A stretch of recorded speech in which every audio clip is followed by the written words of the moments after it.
Welcome to The Explainer. Today we're tackling a massive paradox. I'm talking about the world drowning in a record $315 trillion of debt. To put that in perspective, that is nearly 3 times the entire global economy. So if everyone owes money, who exactly do they owe it to? And yeah, everyone. It's not just one or two countries struggling. We're talking about the world's biggest economies, the wealthiest exporters. They're all deep in the red. Let's just look at these staggering numbers. So first up, the United States. The world's largest economy owes over $38 trillion. That is just an astronomical figure. It's almost impossible to even wrap your head around. Then you've got the European Union. As a whole, they're grappling with a collective debt of around $14 trillion. And look at Japan. Their debt is nearly $9 trillion. But here's the thing. It's not just the usual suspects. Even super wealthy exporters like China and Germany, or oil-rich nations like Saudi Arabia, they're all in the same boat. Everybody owes. So, this is the crucial point, right? If absolutely everyone owes money, who's the creditor? Who's holding the IOU?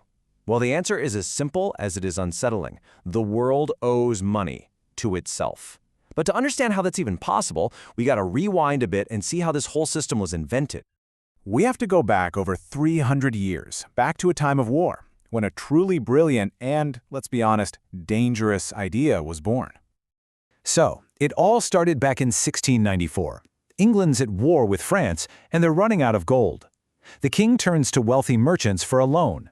In return, he guarantees them interest payments from, get this, future taxes. To manage it all, the Bank of England was created, and with it, the very first government bond, a promise from the government that could be bought and sold.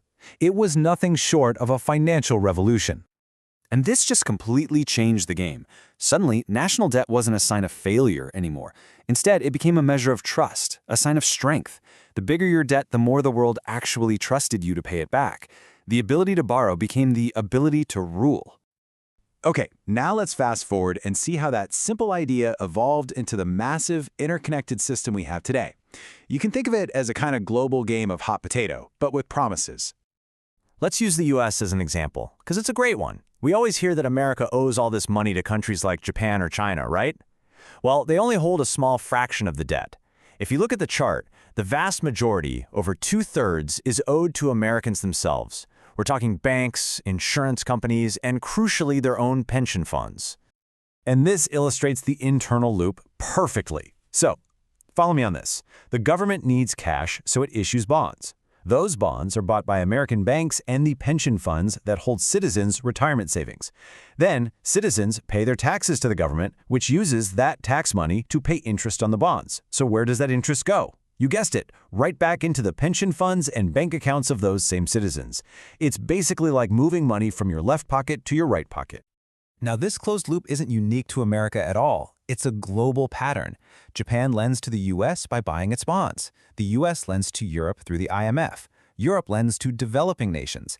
And then, those developing nations lend right back to the West by parking their currency reserves in, you guessed it, those same government bonds. But governments aren't the only players here. There are other, way more powerful forces at work. The ones who really decide which countries get to play the game and which ones get kicked out. The true power doesn't really lie with politicians. It lies with what we call the markets.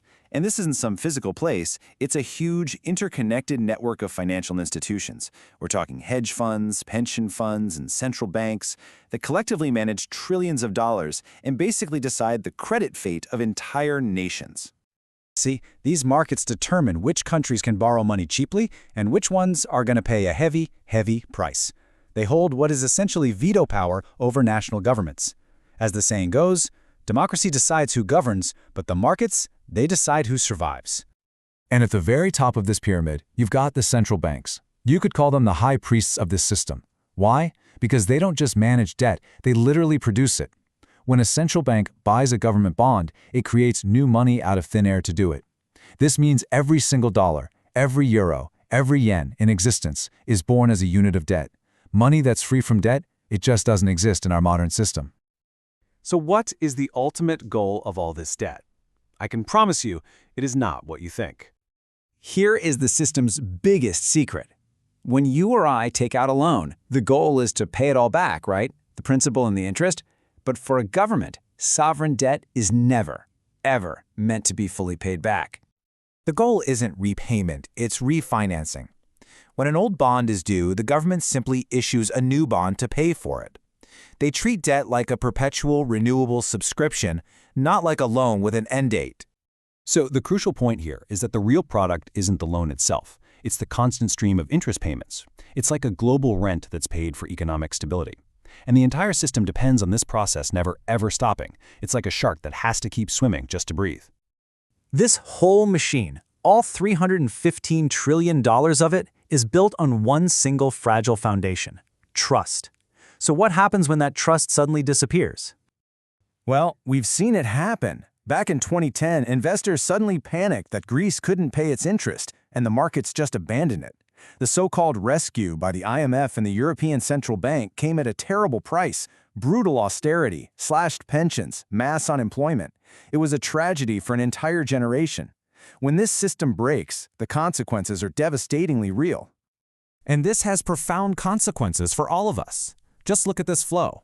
The money to pay the interest on all this debt comes from taxpayers, from labor, from people who work. That money then flows to the bondholders, to capital, the people who own things. It is a massive, continuous transfer of wealth from those who work to those who own, and it's a huge driver of rising inequality. You know, the inherent flaws of a system built entirely on trust have really sparked a search for alternatives. This has led to the rise of assets like Bitcoin, which are built not on trust, but on pure mathematics.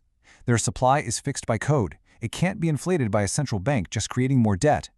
Now, whether a system like that can truly challenge the global financial order, well, that's a defining question for our future. That's your Daily Edge. See you next time.